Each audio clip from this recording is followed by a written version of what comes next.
Okay, the Clipperista. I love the way that I love the definition of that. Yeah. You embody that clearly from the stuff I've seen. But I want to go back a little bit before we talk about your recent successes and the path that you're taking now. Tell me where the path started, because I think we started on the same path back in southern Chicago. Yes. So I was born in Chicago, raised in Minnesota. I think I got curious about cutting hair in about 2017. I had a great aunt pass, or maybe a great aunt, I'm not sure. But I had a great aunt pass, and I was a mail carrier at the time.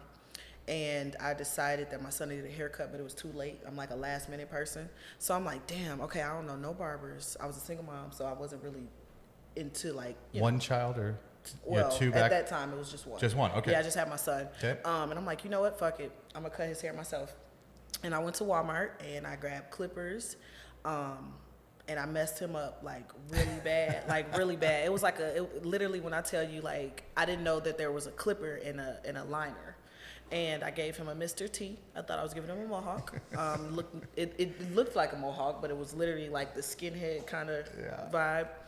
And ever since then, it kind of triggered me to want to cut. So for 2 years, I actually stopped, and then it triggered me. So to what cut. happened? Were you just extremely frustrated after that one? Like, God damn it, No. I know I could do it, I just didn't. And No. and is your son getting royalties? It sounds like you kind of practiced on him a little bit. So he makes a dime for every $1 you make? No, not yet. Not yet. He needs to give me a dime every time I cut it. There you go.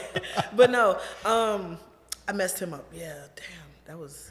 he should get some royalties, because it was pretty bad when I look back at the pictures. So one cut and then nothing for 2 years. Yeah, one cut and then nothing. Well, I kind of played on like my brother and stuff, but it was really bad. My mom's like, do not cut his hair no more, because he had to wear a hat. It was that bad. Okay. So I haven't done anything about it, and I kind of was doing like dead-end jobs, just kind of keeping up with stuff. I actually got with my daughter's dad, and I decided at that point I wanted to be able to go back to school, because I didn't want to work a job. Like, I realized that it just wasn't for me. So I gave up mail carrying, and I actually went to school for it, and I stopped like twice. And then I finally got my license in 2019. So it was a really hard journey. This is really interesting, because sometimes you can trace passions back, or trace business expertise and business successes all the way back to childhood and go, I always knew I kind of liked that, or I always knew this. For you, it was born out of, it kind of sounds like necessity initially. Yeah. And then, I mean, you're just blessed with great family, because they kept being your guinea pigs after they saw the first couple. They kept So going. you're surrounded by great people. You knew that the mail carrier, just a job of 9 to 5 in general, wasn't you. Mm-mm. But if it wasn't for that first cut for your son, do you think you'd be here? No, honestly, I don't know. I just looked at a journal. I don't know where I would have been. I wanted to be a doctor, and then I wanted to be, I don't know what I think I did like therapy. I think I wanted to kind of get into therapy, and then it just ended up cutting hair. I still don't know. Like, I literally should like go back in time and do like a timeline or something, but I don't even know. I think it was, you know what it was? I met someone, and like I said, he was cutting my daughter's dad or whatever, and I think I was paying $40 for a haircut. And I'm like, ooh, okay, so I'm personable. I can talk to people. How can you learn how to cut hair? And then he made a post like, I want a female barber like LA. Mm-hmm. And I'm like, okay, LA, that sounds like a lot of money. I'm gonna go to school for it. And ever since then, I just kind of went to school, and it was something that I thought was gonna get me out, and it didn't. It's now 24/7 job. Yeah, so more work than the job. More work. It's levels. More payoff too, right? It has been more payoff than a typical 9 to 5, but well, I think I saw one video where you've got the kids out putting door. I mean, when we talk about reward, let's take away the finance for a second, right? We'll get there, but the other reward of just like, let's go, get in the car, let's go deliver things that they might remember for the rest of their life. That also might cause them to go down on a path that otherwise they may have just said, well, I can go get a job, but they see what mom's doing and go, oh, I had a lot of fun. Maybe that's what I need to do. Yeah. Honestly, with having kids, that's like a fight. So like when I do those type of things, I just kind of, hey, everybody eat ice cream if we do this. And they're like, okay. So right now they're young enough to want to do it. My daughter just admires me, want to be a barber. My son wants to be a tattoo artist, barber. He want to do both of them. I don't know how he do that, but he's really good at drawing. My fear with having them do all the door knocking and stuff is that, like, typically I've noticed people that come from nothing tend to have more, what do I have? Not adrenaline. What is it? You know how you, not admiration. You've got more grit. Yeah, grit. I'm trying to think of the actual word for that, though. Like ambition. Yeah. They typically have more ambition. I'm scared that my kids watching me the entire time, they kind of get a little lazy from thinking that, like, my son is always like, oh, no, you got it. I'm like, no, I don't have it for me to just go and buy this, that, and the other, you know. So I'm just hoping that it gives them more of a work ethic as to getting comfortable. If that makes sense. Totally. And you have a leg up where you can teach them. When you come from very little and you come into something, you can teach them how that feels. Where if somebody that was inherited or was handed things, a lot of times you tend to see. I mean, they call them silver spoon kids for a reason, right? Yeah. You see that where they were they saw it, they got handed it, and they don't get what you're giving to your kids. I mean, that's a whole nother set of life stories and life lessons. So your son spawns this idea. 2 years later, you go to school for it. Spend, I'm sure, a year or two in school. Well, it took me 2 years, but it's actually only a 9.5-month course. But while you were in school, is it what you were thinking, or were you 6 months in going, oh shit, what am I doing? Ever, or were you ever at that point, or were you always just like super happy, motivated because you're starting something new? You know what? So I never told people this part of my story. So actually, I was going through a breakup. I just had my daughter. I was highly depressed. I forced myself through school. So every day I woke up, I did not want to go. I didn't want to be there. I'm like, I'm not making any money. I literally worked from 11:30 at night till 6:30 in the morning. I was actually homeless. I was living with my sisters because me and that particular person didn't work out, and there was a series of things that happened that made me not have my home. So I'm like, you know what? That's when I decided to go back. So I started, and then I stopped, and then I had kind of did like little jobs, and then I decided to go back because I'm like, you know what, Miyah? That's when I needed it. That's when I was like, you know what? You're not gonna make 2.5, 3 times the rent working at these regular jobs. Like that's not how you're gonna get back on your feet. So I decided to go back because I needed to, and I'm just like, you know what, Miyah? No matter what you're going through, you have to finish this because once you're done, you'll see, you know. That silver lining. So, no, I wasn't motivated. Could I ask you what you described as kind of this overarching, this high level view of why I should do it. So you clearly had this goal in mind and an end game picture in your head. Yeah. But that's very different from the day to day, especially when you're going through depression. Like when you get up every day, was there something, did you have a mantra? What were you telling yourself? Was it simply, you woke up, your kids are there, and you look at them and go, life's going to be better? Like, what was it that got you every single day to take that step into the school? Oh, man, it's going to sound bad, but honestly, it was my prove you wrong. I have like unfortunately, like a prove you wrong. Like, I'm not motivated by like a person telling me how great I'm doing. I'm motivated by you telling me I can't do it. So when me and that particular person separated, it was like, I feel like he pulled everything from me for me not to finish. And I'm like, well, if you could just wait it out these 9 months, everything's going to be good. So I felt like he kind of pulled that from me. And then everybody kind of, not everybody, but some people kind of thought that I was just going to like stay in my lackings. So I'm just like, no, every morning that I got up, I knew that I couldn't stay at my sister's house. I wanted to do better. And I just kind of was just like, you know what, you got to do it. Especially with me, like I said, I worked at, so here's the crazy part. 11:30 at night till 6 in the morning. I got off, I went and, cause my sisters watched the kids overnight. I got off, got the kids together, and then I took them to daycare, and then I drove in Minnesota in the winter. I drove an hour to school every day, tired. I think one time after school, cause it was from 8 till 5:30, I think. And obviously in the between time I have kids, so it wasn't no real sleeping. So like, I think after like 3 months went by, I'm like, I think I fell asleep behind the wheel. And I'm just like, Miyah, you did not go this far to not finish school. So it was difficult. It was difficult. Like I said, the only thing that kept me going is it got to get better for the kids. Like, you're not going to end on that note. This episode of Casita Conversations is brought to you by Tropics Collective. Tropics uses only the highest quality Delta-9 and THC ingredients to bring you the very best of what cannabis has to offer. It's Farm Bill compliant, which means it's legal in all 50 states for everyone. Give it a try today. And if you use our promo code, you'll save 15% on your entire first order. Go to tropicscollective.com and use the promo code Casita to get your discount today. Tropics Collective is defining the art of cannabis. Did you have people around you that were like, Miyah, chill, just go get a job and go back to somehow paying the rent, but you got to stop this, it's crazy? Or no, everyone very supportive? No, all the time. They wanted me to go back to work. I mean, Just as a mail carrier and stuff, but I mean, the same thing that you doing. I'm working for someone else for what? I think I was making $17 as a mail carrier, and I think I got into an accident where I slid out because of natural causes, which is snow. And I think I got like where I had to sit for a second. I'm just like, this is not gonna work. I forced myself. No one else really cared about like cutting hair. They didn't see it as like my level, you know. When I went to school, I didn't have like a plan in mind. It was just, I got to get this license, and somehow, man, it just worked out. That has to be so much sweeter though. When you think back about all those times. Yeah. I try not to think about it. Like, this is honestly the first time I'm actually like kind of bringing it back up. I tend to push it behind me and keep going forward. But then honestly, I should pay more attention to that. Especially when you come up against a wall where you think this is going to be tough. Yeah. Then you should access that and go, I fucking did it once. Yeah. I'm going to do it again. I'll run right through that wall. Yeah. I just opened a shop, June 3rd. Congratulations. Thank you. It's a Millionaire Mane Barber Lounge. And honestly, like I moved here in 2020 during COVID.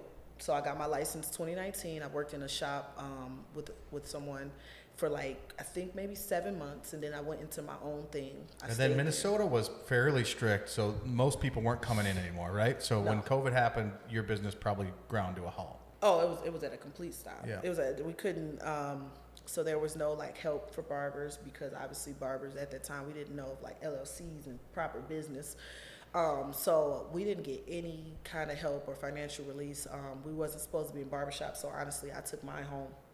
So I had made a little setup, and I'm like, hey, $100, I don't care if I get COVID, I need to pay the bills. They talk about frontline workers. You truly were. Yeah, seriously, because I mean, we really close. So that happened, and then you know what? I saved up an amount of money and I packed it up. Is that why you moved, because of the COVID shutdown, and you saw Arizona as? So we're gonna get into So so before COVID happened, I had visited in May. I had a friend that lived out here. I visited. We were to go on a girls' trip out in Vegas, and that's what we did. And when I came out here, I'm like, oh my God, this is beautiful. I've never seen palm trees. We next to California. This is as deep west I've ever been. Well, outside of Seattle. So I think I got into a car accident and I totaled my car. I know all the bad stuff. I totaled my car, and I'm just like, damn. It ended up being my fault because I was doing a U-turn, and at that point I'm like, man, what am I do now? Like, my car is gone. So they ended up paying me like, I think like $7,000, and then I saved the rest of the money. And I told my friend, and she's like, move to Arizona. You should move to Arizona. It's so negative in Minnesota and this, that, and the other. I'm like, damn, negative? That's a deep word. I don't know. I like Minnesota. And then she's like, no, you should move out here. So I just was like, F it. And I packed up all my stuff. I saved up my money. George Floyd happened. George Floyd happened. It was the same time frame. Yes, it was the same time frame. George Floyd happened, and you know what? I was there with Philando Castile, and it ended up being a time where the city was in flames. Like, I don't know if you've seen picture, but it was so bad. And I'm just like, this is depressing. I'm tired of being here. I don't want to be here anymore. It was nothing that kept me. I wasn't a person that made a lot of friends in high school and stuff like that. So I'm just like, it's nothing here. And I spent 3 weeks in Chicago, because that's where I'm originally from. That's where my family lives. I spent 3 weeks out there, and then I drove 26 hours, and I made it here. Didn't even run into my friend after all that. Really? I didn't even run into her. I actually, she started changing up a little bit, and I don't even want to type into all that, but she started switching up a little bit, and I'm just like, hey, I'm coming. I'm 2 weeks out, and we were supposed to roommate, and I ended up actually getting my own place because my intuition was like, nah, don't do that. I was 2 hours out, and I called her, and she's like, hey, I'm moving. And I'm like, okay, well, where's the U-Haul? Like, let's get it. I can help you move or whatever. So she's like, oh, I'm moving back to Minnesota. I'm moving back to Minnesota. I'm like, the same place that you told me not get the hell out of. Get out of there. Yeah. So that threw me off because I was the only person that I knew out here. So luckily for me, my mom and them kept my children for a month to allow me to kind of like settle in. I sent a $4,000 check in the mail, cashier's check in the mail, because they didn't trust that I really was coming to get a home. And I'm like, I'm real. Here's my money. I hope that you guys give me some keys when I get there. And honestly, God had my back.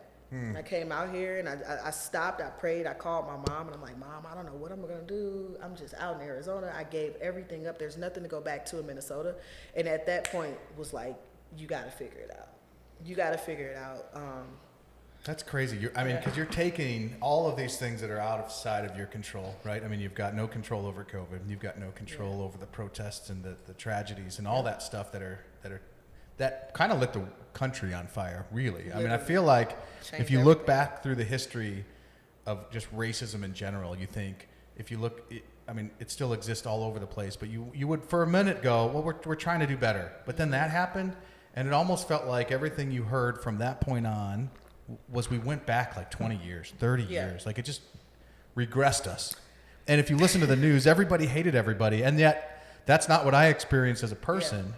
But I'm sure inside of those hotbeds, maybe it was like that, and the tenseness and the stress. And you know what's crazy? And this is going to sound real ignorant. At 28, I'm in Minnesota. So Minnesota nice, right? In Chicago, I mean, if we really talk about it, it's kind of segregated until you hit downtown. So South Side is more, black. You go north, it's white, and you got Chinatown. And I never experienced racism. I never experienced it. Like, I've always seen, like, the Philando Castile, and then I came across the George Floyd. So for me, it was just like, wow, this is crazy. This is real. I don't want to be around this. And it was real close to you because you were there. Yeah, I was there. I was there. I go to that store all the time. Like, it was just, like, not far from where I had it. I just couldn't take it in because it makes you angry. And it's like, I don't want to be angry. I don't want to be here where I have to see the looting and helping people board up their stores. And, that's their livelihood. And people didn't care. They just going crazy and doing whatever it is they wanted to do. And I'm just like, I don't want my kids here. Just to come to Arizona, and it still kind of was the same thing like in Scottsdale when they broke into like the mall and stuff. I'm like, man, what's up with people? So, it was a tough time. It was a lot to kind of bear. Especially like understanding like there's still people in the world that literally think like that. The hope and prayer for me is that they're just so in the minority that they can stay under whatever rocks that they need to stay under. Like there's no time. If you're going to be successful, as you found out, there's no time for it. There's no room for it. It's not good for your business. It's not good for anything. It's not good for your heart. It's not good for the angst that it produces when you get up to have to think through that kind of stuff. I'm at the point now where I have to shut off like any news outlet at all. It don't matter which one it is. It like you can't, because it's always, well, these people hate these people and this person that doesn't. And it's like, well, that's might be your perspective, but out here on the field, on the front line, we can't afford to be that way. It just can't happen that way. So but you've taken these situations that weren't your own and you've made the best out of them. I mean, you said, thanks be to God. But someone else might say, God let these things happen to me. And instead you said, well, these things happened to me and I turned them around to get where you are today. So you come out here, you probably had people back there, whether they said it to your face or not, going, she's crazy. She's out in Arizona, the Wild West. What is she doing? We got her kids here. She's out there. And maybe that made you even more so go, because I'm trying to pick up your spirit right now. You were like, I'm going to fucking do it because I know you people think I'm kind of a little bit crazy. Yeah. No, my mom literally like, I don't want you to go out there. My auntie, when they started, to change up, when my friends started to change, she's like, I don't know. I think you should get your own place. I'm not sure about that. That's so far. What are you going to do? And I was determined. Like, I just couldn't. I feel like it's failure to make people feel like they're right? And I'm not saying that my mom thought that I wasn't going to do good. I mean, she knows who I am. But I just did, like, I wasn't staying in Chicago, not with my kids. I wasn't living out there. I know I wouldn't be living. I mean, it may have been Matson, but somehow I would have found my way into things I shouldn't have been into. Can we talk about the best Mexican restaurant in the world that's in Matson? What do you think it is? I mean, we can say it at the same time. Ready? Ready? Because my family's going to trip off this. Ready? What they going to say? Ready? 1, 2, 3. Pepe's. You like Pepe's? You don't like Pepe's? Oh, no. No, Pepe's is good. Pepe's is like something that I grew up on, but now that you know, like real tacos. Yeah. Well, it doesn't, like, you can't find Pepe's out here. It doesn't can't find exist. You know it's what? the real stuff for sure. Yeah. But I mean, we're going back in 3 weeks, and first place from when I come down through O'Hare, that's where we're stopping. That's good. That's good. No, good, because Arizona, oddly enough, for it to be so many Latinos, I just can't find the place. Yeah, I don't think we found it. La Fonda's okay, but I mean, there's some places around here, but there's nothing like Pepe's. It was every week. Yeah. Tuesdays, get the big ass margaritas and a cheese bowl. Great time. Call it done. A great time, yeah. Okay, so you said Matson. We grew up in Richmond Park, just right in that Nice. area. You know, Joliet, Richmond Park. Yeah, it's super close. So yeah, I wasn't raising my kids there, and if I would have went back to Minnesota, I just think I would have been a failure. I just felt like I reached my cap in Minnesota. Like there was a person out there that was doing the celebrities, but it's like who's going in and out of Minnesota? You know what I mean? No one. And it's not even that I set myself out to do to be anything like celebrity wise. I haven't even set that out. It just kind of happened. But So that wasn't part of the vision. The part of the vision was to open a salon, but it was never like I'm going to target. no. You mentioned L.A. earlier. Like Yeah. you knew you wanted the higher end clientele, but you never really thought through the celebrity thing. It just kind of happened. I never even wanted to shop, believe it or not. I never actually set out a plan in barbering. Like I just happened to have been good at it. That's like you being good at basketball and you just like, man, I could make this with my eyes closed. Not to be cocky or anything, but I never really set it out. I just knew that I wanted to be different, and if I was going to do it, I had to be good at it because I am a girl, and most men are not going to look at women like I had people tell me, I used to be insecure going through school. People tell me like, I ain't letting no bitch cut my hair, and I'm like, damn. Is it still male dominated? Oh, absolutely. Yeah. Absolutely. The whole industry? Oh, absolutely. Yeah. They expect women to come in and flaunting they assets and stuff like that in the barbershop, and that's the only reason why we got clients, and that's not true. The reason I got clients is because I have obviously a woman, like a nurturing spirit, and I make people feel comfortable every time they come into the shop, and I talk to them like they be telling me their whole life story. And I sit there and I listen, and I know that some men lack that at home. Not saying that I make them like me, but they lack that at home. They didn't get that as a child. They didn't, so for that alone, a lot of people stick with me. Honestly, I don't know how I got this far when it comes to celebrities and stuff like that. I never wanted to open a shop.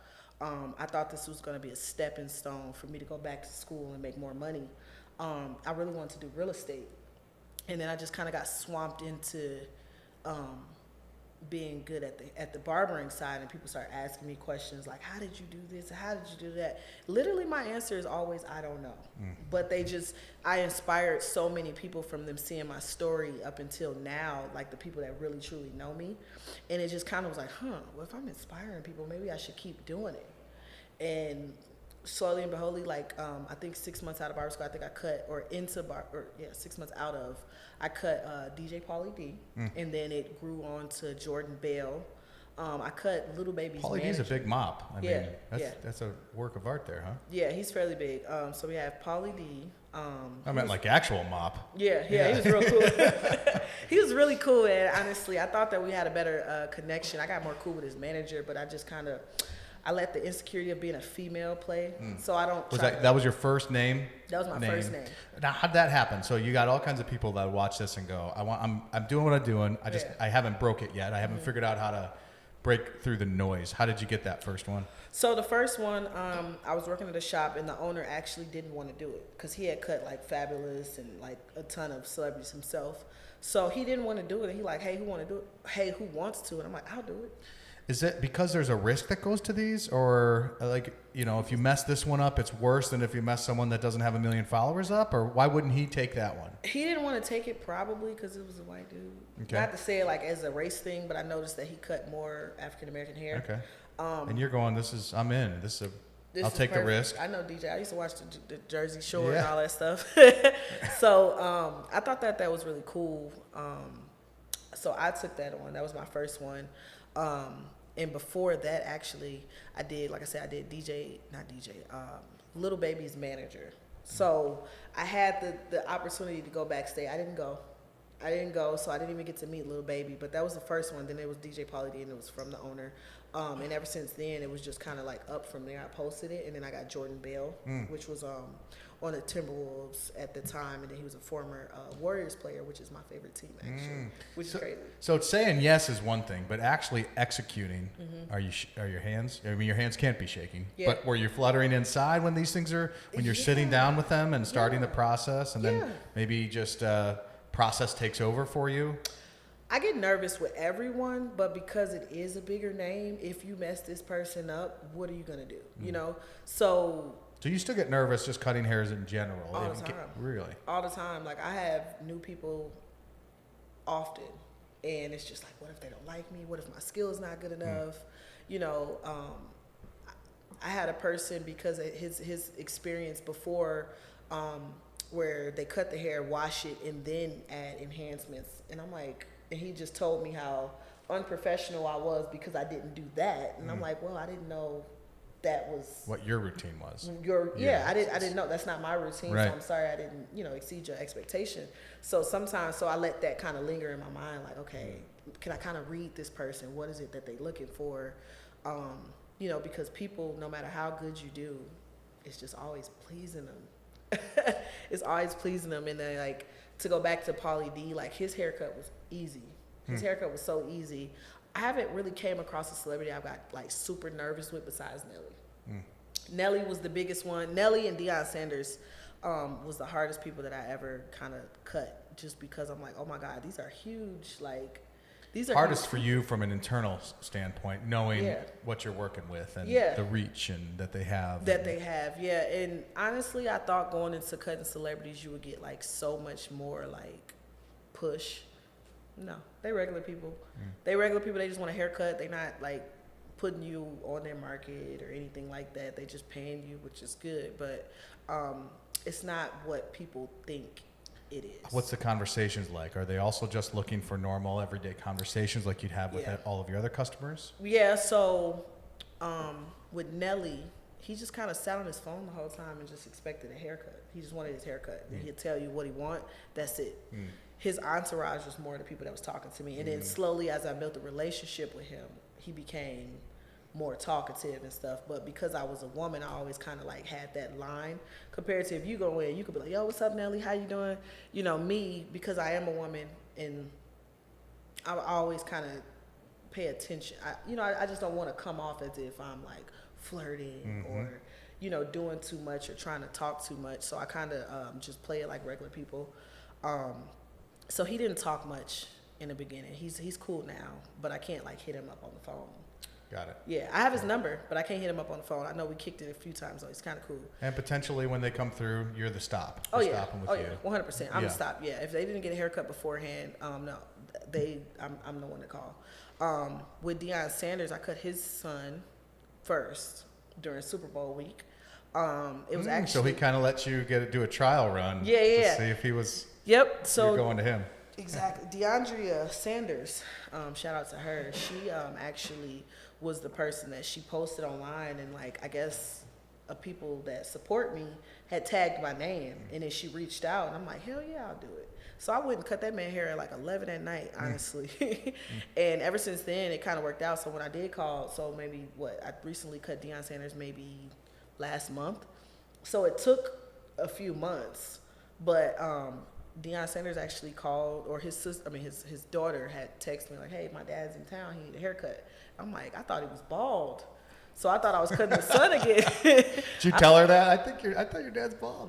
No, I didn't tell her that, but I just was like, okay, I got you. Like, I just try to be available. I don't go too much into depth or whatever. And when I got there, I'm like, damn, this is really him. He was quiet, and then he played some music, put his vibe on, and then I was just. So you're just trying to feel their vibe, because they're so. Everybody's individualistic and unique, but when you get to that level, you kind of protect your uniqueness more. Yeah. So you have to feel what that vibe is. Yeah, I kind of feel the vibe. I try to give them a regular.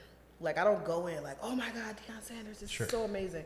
Like, I think that they know that already. Yes. They know who they are. I go in very professional. I try to, like as if I was cutting your hair, I try to keep it to bare minimum. And like I say, if they don't talk, I'm not going to force it. I'm not going to give them an interview. They do it all day. So I think that they like me because I am professional. I know that when I left, like I asked him for a picture. So Deion Sanders, I asked him for a picture. And I'm like, hey, my name's The Clipperista. You know, need me again, let me know. He's like, wow, you're serious. I like how you move. Good. And that was it. It's very business, marketing oriented. Very business, yeah. Like I would love to create a relationship with these people. I would love to go and give them my hair care line and be like, hey, here's my stuff. Let's talk about it.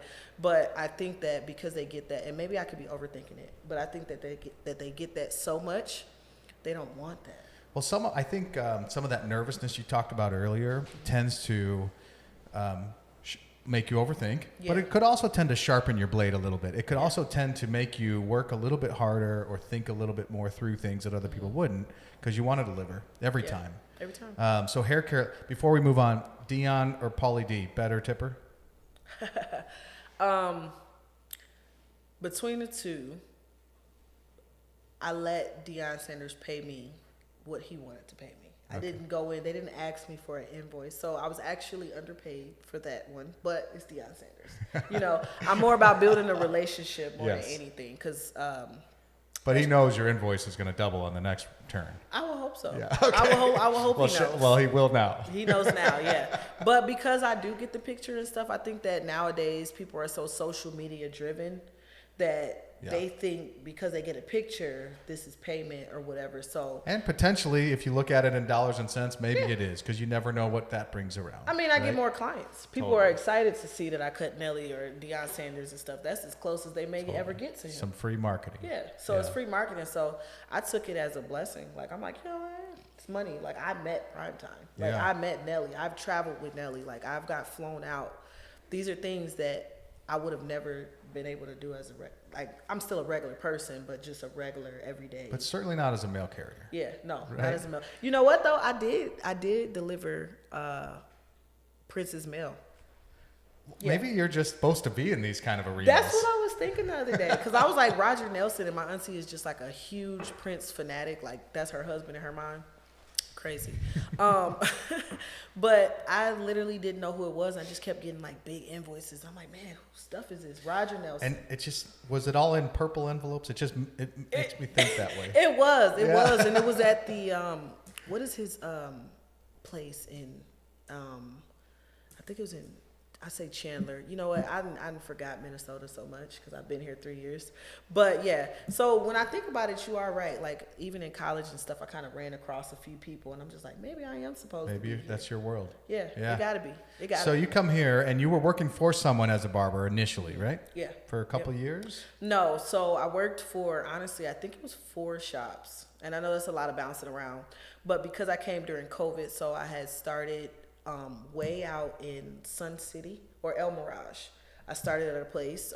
It didn't feel comfortable. Honestly, this is going to sound bad, but this is the most culture shock I've ever received. I bet. Yeah, so. Especially Sun City. Yeah, so I was over there with nothing but, Latinos and stuff. So I did not know how to, like, embrace everything that I can learn from them, because obviously it's more of that here than African American or mixed, because I was cutting a lot of mixed hair. So I'm just like, man, I didn't feel comfortable. So I ended up leaving, and it was COVID. So I'm like, I'm not making no money. It was 60-40 split commission. And I'm like, I might as well go work a job at this point. I'm just sitting here. So I ended up moving to Glendale. I think it was Glendale. Yeah, I moved to Glendale, and then back to Avondale, and then moved to Tempe. Mm-hmm. And so you're picking up experience along the way. Yeah, I'm picking up experience. Yeah, the best place that I've been was Glendale, but it was a little bit not to my liking when it came to the type of clientele that I wanted to continue with. Because, like I said, I already kind of had my taste of celebrity life. I mean, athletes and stuff. So I wanted to kind of be like, if I get an athlete right now, can I bring them in this barbershop? And it just wasn't for me. So I ended up moving to Tempe, and Tempe seemed to be more centralized. And then I just kind of stuck to Tempe. I was in a shop, and then I went into my own suite. And all this happened in like 9 months. Then I went into my own suite within that first year. I want to talk about that motivation, but also the idea that this is really important. And I think so many people mess this up, where they try to make their market everybody, and they end up getting nobody. But you knew that your market, or you wanted your market to be that higher end clientele. So in your brain, you're going, can I bring Deion in here? And the answer is no, I probably just need to leave. Yeah. Giving up a for sure thing, because you had some people and clients making money money there, but you knew it wasn't the client. And that's really hard, even for successful business people. When you say to them, hey, you need to niche up a little bit. I like to say, you got to niche up. I mean, like, go smaller, focus, focus a little bit. And they say, well, no, then I'm going to lose these 40 customers. But if you get the 6 that you really wanted, you'll spend less time and make more money on them than all these other folks if you just focus. So clearly you focused because you're starting to become known for that. Yeah. So what's the motivation for you to jump into your own suite, do your own thing? Oh man, truthfully, I mean, you've been studying P&Ls and you knew what marketing needed to be. And I didn't. I was not the most business savvy. I was just literally like a person that just jump off the deep end. So like my son, he's 9. He'll jump in a 12-foot water and just go and just hope somebody's seen he did it. So I didn't have. I wish I looked at the P&Ls. I really. But I was in a barbershop where all of my clients felt uncomfortable. They were uncomfortable. They came in, and the barbershop owner was just I don't know, he just had an energy around him that just wasn't it. And it was very like, I felt like it was like every day I went in, if you ever see a battery pack, I feel like he just like pulled something from me every time. Little drain. Yeah, it was just a draining environment. And when my clients kept telling me I noticed that I lost clients and just like the energy that was around me, I'm just like, I can't do this no more. Especially because I was going into the shop and I was making my own money anyway. So you could have jumped at that point to another shop. Yeah. Something clicked and you went, I want my own environment. I want to create my own atmosphere. So I went into my own suite. It was scary, but I actually didn't want to, honestly. It ended on a bad note. He wanted me to be a bikini barber, which honestly might not have been a bad idea.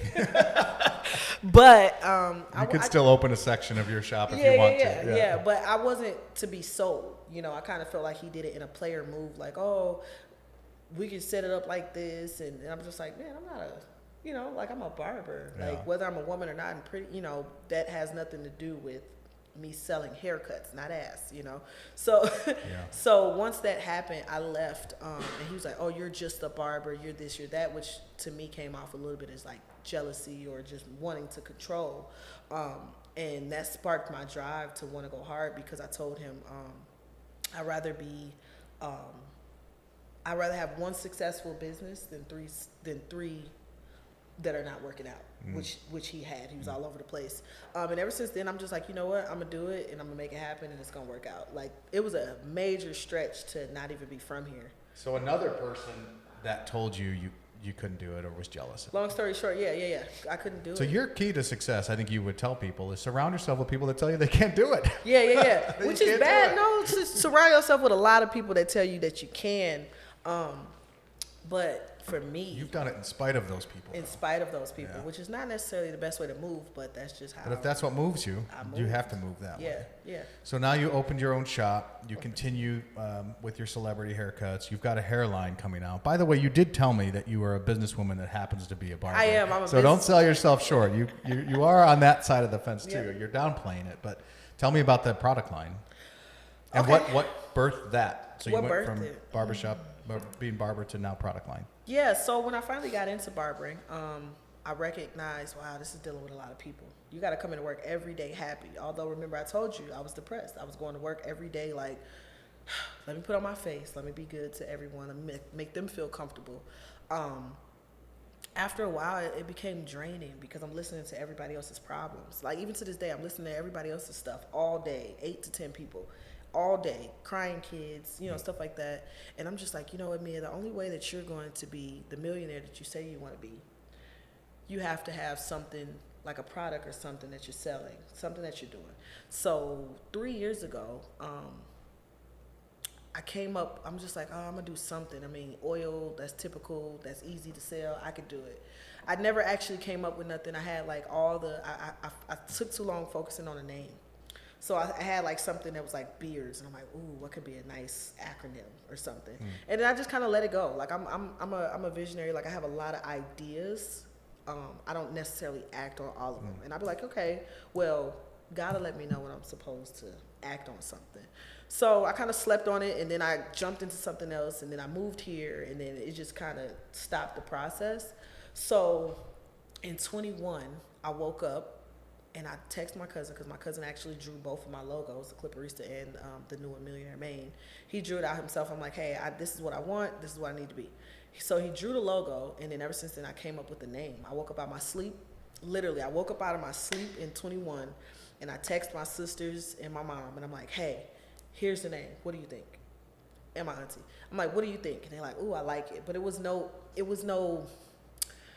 you know how we get excited when we start something? They wasn't really excited. So I'm like, damn, are you sure? So I sat on it a little longer, and then I finally decided to act on it last year. So I'm kind of like a person that I talk myself out of things. Like you were saying, I downplay. I tend to talk myself out of things. But then I finally had just launched it. Well, I finally got all the stuff, and I kind of did my first launch when I did my opening. I had like a party, and I released 7 of them. 7 tends to be my number. So I released 7 of them. I only sold 2, but that's a start, because I made 140. They're 70 a box. And I focused on beard care. So I'm gonna have an entire line of like multiple things, but I focused on beards because I have men that always ask, and they always dry. We're in Arizona, so they always ask like, what do I use? What do I do? How do I grow my beard? And I created 4 products that are focused solely on that. And my niche was that I am the barber, showing them how to apply it. So when you go to YouTube, you'll have a video of how to do your beard wash, how to do, the oil, how to seal it, how to keep it moist all day. Wow, so we've got 7 products on the shelf. So when people come in, they can also leave with the product? 4 products. Or 4 actual products, and then the other 2 are like accessories, like brushes and stuff. Okay. So if they come into my shop, they can find it at Millionaire Mane Barber Lounge. The name is Millionaire Mane Essentials. Speaking of that, Millionaire Mane, there's something to that. So like the same way the Clipperista was something that was custom. So Millionaire obviously is something that I would love to be, and I will be. Mane actually is thick and coarse hair. So obviously I'm African American. I deal with a lot of African Americans. People tend to stick to what they know. So I wanted to come up with something in Arizona that, is for our hair. Like it's hard to find something that moisturizes thoroughly out here. And Eminem. So Millionaire Mane, Eminem, my kids' name is Mason and Malia, and I'm a Leo. So Leo, when I think of Leo, I think of a lion, I think of a mane. So I thought that it was something that just was perfect for me, and I dropped that logo, and people was like, "Oh my God, that's amazing!" And I'm like, "Okay, Mia, you might be up to something." And ever since then, I just kind of pushed it. So there's a lot that went into that. Yeah. And that came out with 2 words, right? So Deep. because I think you strike me as a person like that never shuts off. Like the brain is always going. I wake up out of my sleep with ideas. It's a gift and a curse. It's a gift and a curse. Yeah. So part of the curse is you could run yourself fairly ragged fairly quickly. Now you're young, you have some years. Yeah. But when you get to my age, you have to figure out some things to shut it off for a bit. Is there anything that you do to take care of yourself and shut everything down? Now you have 2 little kids. I know this is. Yeah. You have 3 full-time jobs, but. Truthfully, man, I don't. I try to work out. That's it. Like I'm gonna do yoga in the morning. I'm working on doing the yoga, but I have not found anything that has gotten me to a point where I stop thinking, and that's bad. Like I could do the therapy all day, but my gears are still going. thinking. Yeah, that's why I know I have $1 million like mindset. It's just a matter of finding, a team that hones that I can hone into like 1 or 2 things instead of focusing on all these ideas, because I'm gonna do all the ideas. It's just a matter of I try to do them all at one time. You gotta have someone that can execute for you, Yeah, especially when you're the idea person and you're holding down a full-time job and you have 2 kids. Yeah, I was just asking him. I was like, how do I do the podcast? Because I would like to do a podcast and to be able to do this type of things. But I'm like, how do I come up with the ideas? He's like, oh, you just needed me. And I'm like, well, how do you find the you? And then I just think that once I find the person that I can like let go, because I think I try to control. I just see it so perfectly in my mind. And then if I give you my project, are you gonna do it the way that I need you to do it? Yeah, or the answer is no, but they're going to do it. And that's what I found is could I do it all better? I mean, I wanted to be a rock star my whole life. So I grew up, I still love to be a rock star, but I grew up around sound and video and all that. I know how to mix. I know all of that stuff. If I dug into it, I could have figured all of it out. But I never would have, because it would have just been, like you said, another idea that goes on the shelf that one day I might implement or not. Yeah. But when you find someone that you can trust, and you have to step off the ledge first, because you can't trust someone when you first meet them. You just can't. Yeah. But when you take that first step, you know what your risks are. I'm always about minimizing the risks. So if I step off this ledge, what's the worst thing that's going to happen? When I found Hassan, the worst thing that was going to happen is I was going to spend some money and some time and figure out it didn't work. And he'll tell you, I told him when we started, I'm going to give this 6 months. Yeah. That's my risk metric, right? This is how much money I'm going to spend, and this is how much time. And if there's no fruits of our labor, then either you're the wrong guy or I'm the wrong guy. Yeah. But one of us is the wrong fit. You got to step off, though. And then they start to execute. Okay. You'll never have someone that thinks like you.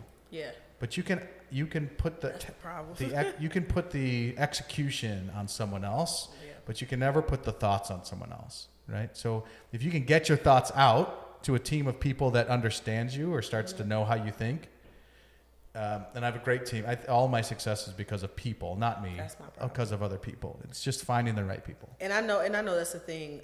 That's my problem. I unfortunately I did not vet a lot of people in Arizona. So when I worked with them, so I spent a lot of money learning the hard way.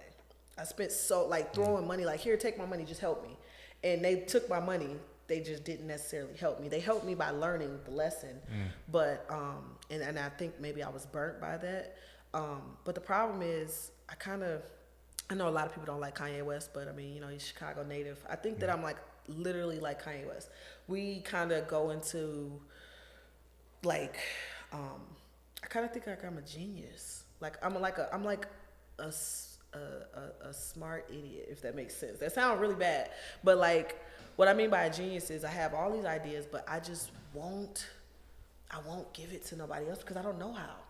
Right? So you could see a cloud and I see a Picasso and I'm like, hey, do you see it? It's like this. And they're like, I don't see what you see. And I'm like, how do I explain this to you? It's so hard to give you what I need you to get, so that was the hardest part of my business. And then that's when, like I said, I went into my own suite and was able to create my own vibe and was able to give them exactly what I needed to give them without having to tell another shop what they couldn't do or what they should and shouldn't do. And are you hiring people to work in your shop? I am hiring. So if anybody knows some barbers that are looking for a new place, a new home, someone that's willing to learn and just be around good energy. I can't promise them the celebrity vibes that I get and stuff like that, but I know that you're going to learn a lot from me. I noticed that a lot of people out here, they do a lot of things for money. A lot of my stuff is intentional. So not everything, although I like money, not everything I do is for money. So I may go and do a giveaway or, go to different barber battles and stuff like that just to kind of showcase my work. So if people are looking to get into that, I'm the place to be. And that's where you start the team, right? That's where I start the team. Yeah. My right-hand person, we hired as a marketing individual. That's what I need. Well, that individual turns out they are an operations guru, and marketing is one of their specialties. But they come with all this other stuff. So you may think you're hiring a barber. Yeah. But this person might have so much more under the hood that you don't know yet. Yeah. And when that starts to come out, you go, oh, now I can tap you to do this. Yeah. Or this, this person also tends to know audiovisual. They can help me set up the podcast. But you got to start somewhere. You need barbers. Start there, and then you'll find talents that you never thought. You know what? That's what I want, and I'm glad you said that. Honestly, I tend to attract what needs me. Right? So I need people, but people need me. They see me from the outside and it's like, wow, she's motivating. She's inspirational. I want to be around her. And to me, I'm like, oh my God, that's a project. I don't need any more projects. I need something that comes in and can help me at the time. And that may sound selfish, but I tend to keep attracting that. It's not selfish, and it's the hardest thing in the world when you start to find success is how do you say no? Because when you're not successful, no one's knocking. Yeah. And then you start to have some success and some notoriety, and everyone starts knocking. Yeah. And it's not selfish because you have some people that you have to give to, your children, your family, your close friends. You have to give to those people. So everybody else that comes in your circle has a potential to take. Well, is it worth it what you're about to give? And if it's not, you just have to say no, and you don't have to be a bitch about it, right? And I don't have to be an asshole about it, but you can just say, it's not for me. It's not my time. Yeah. You know, I get a lot of clients that want to be friends, and just because we work together doesn't mean we have time to be friends in each other's lives. Exactly. And, you know, like a true friend. A true friend, right? That circle is small. That circle should always be really small. Yeah. But people are going to want what you have for sure, and there's nothing wrong with that. I want what other people have. There's certain people I look up to, and I want to be in their circles. But if you spend more of your time entertaining the folks that want to be in your circle versus you trying to get into other people's circles, you're flip-flopped. You need to be spending more time. I spend more time trying to get into the circles I want to get into versus wondering if I should let other folks into the circle. Right. It kind of does sound selfish, but you have to be.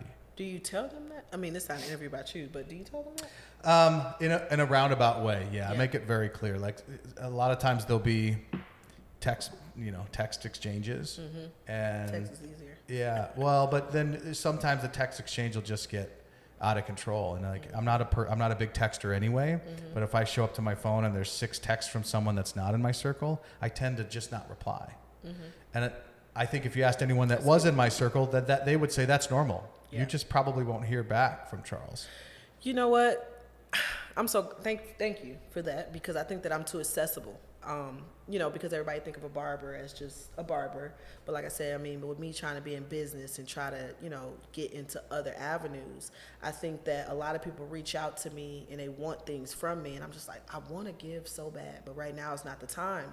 But when I don't do it, because I am in a people-pleasing business, I feel bad. And I'm like, damn, I want to help them because I was that person before, you know? So once I grow out of that, I was that person, I'm here now mentality, I think I'll do a lot better. Like even now, like a lot of people be like, you don't even know who you are. And I'm like, I do know who I am. And they like, you're just way too humble. I'm like a humble beast, right? So I'm like very like, when I think of like the celebrities and stuff like that, I'm like, okay, there's Nelly, but it's not Drake, it's not Jay-Z. And it's like, yeah, but it's still Nelly and it's still prime time. Like who's bigger than that, you know? And I guess maybe because I did it, like I said, it's a gift and a curse to be such an overthinker the way that I am, because I don't see it. I just be like, okay, next, you know, what's next? Like, you know, and now I feel like I have to beat the last thing that I did. Yeah, that is what will make you the millionaire. But it can also tear you down that you're chasing it so much. Not chasing it, but I'm not chasing the money, but I'm chasing that what's next for me. Step. Yeah, what's next for me, and where do I get that? Because I am a one-person band. I haven't found, because I'm not from here, I haven't found my support outside of your circle. I wouldn't say fans, but like outside of social media, I have not found that support quite yet to truly move on.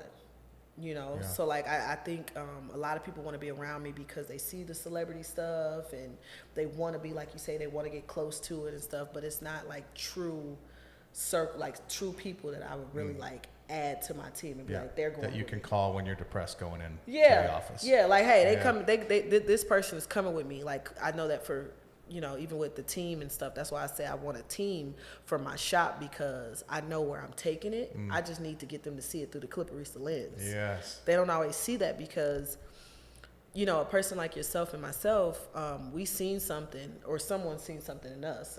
For me, I'm not sure the total background of yourself, but a person like for myself,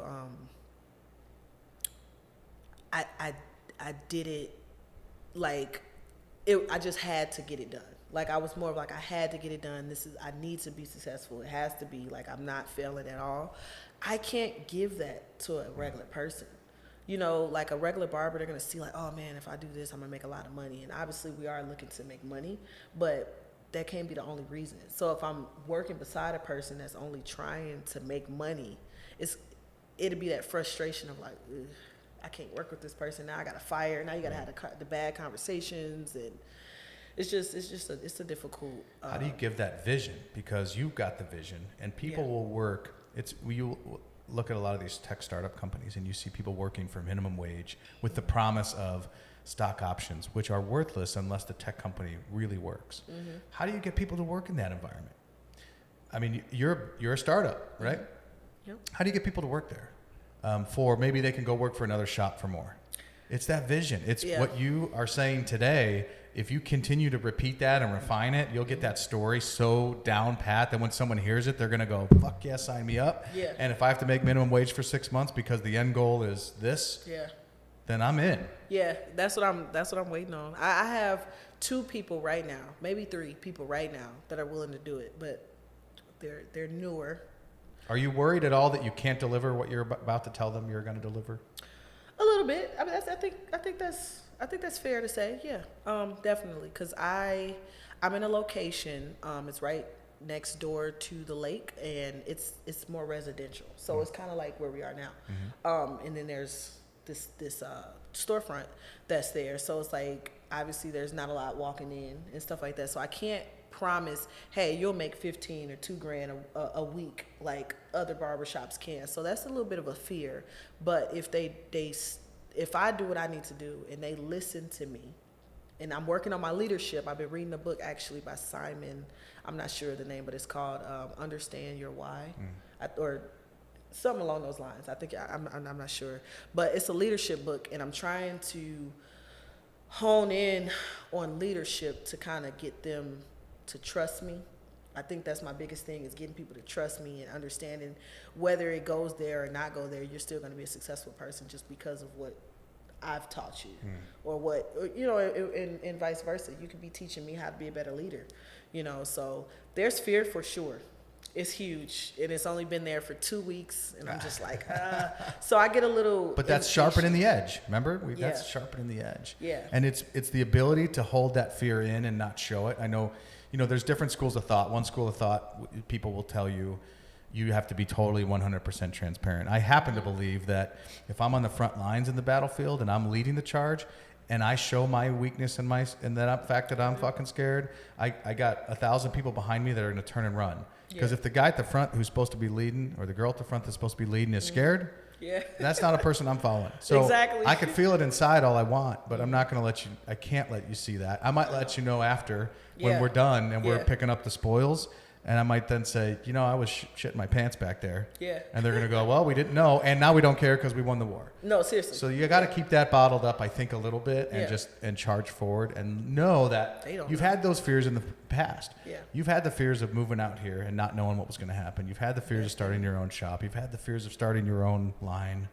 You've had all those. And these are all major moves. Major moves that for you to have said 95% of the population in the United States will never feel. Because they'll never take those steps. So now that you've got that, now it's almost like a scar, right? The first cut hurts, but then eventually that fear is just I know what that feeling is. And I'll just bottle it. Yeah. We burned an hour already. So if this was the last thing that you said that was recorded for Mason and Miyah, what would it be? What would it be? Believe in yourself. Believe in yourself. Everything that you have in your mind, you can do it. You just literally have to do it. Like, you can't, don't overthink it like me, because if this is to my kids, don't overthink it like me. Literally just get out there and do it. Whether you fail, succeed or not, and I think the only failure that you have is you not doing it. So having a million ideas, I failed at a million things compared to having an idea and actually executing. So I would just say believe in yourself enough to actually get it done. That's what I would give. Well, that's clearly worked for Mom. Yeah. Cheers. Thanks for coming. Let's do it again. I can't wait. Thanks. See where you go. I would love it. All right. Thank you. Thanks all. Bye. Acrylic Financial Incorporated is a registered investment advisor, and the opinions expressed by those on this show are their own and do not reflect the opinions of Acrylic Financial. All statements and opinions expressed are based upon information considered reliable, although it should not be relied upon as such. Any statements or opinions are subject to change without notice. Information presented is for educational purposes only and does not intend to make an offer or solicitation for the sale or purchase of any specific securities, investments, or investment strategies. Investments involve risk and, unless otherwise stated, are not guaranteed. Information expressed does not take into account your specific situation or objectives and is not intended as recommendations appropriate for any individual. Listeners are encouraged to seek advice from a qualified tax, legal, or investment advisor to determine whether any information presented may be suitable for their specific situation. Past performance is not indicative of future performance, and some guests may have been paid a fee to be interviewed for this show.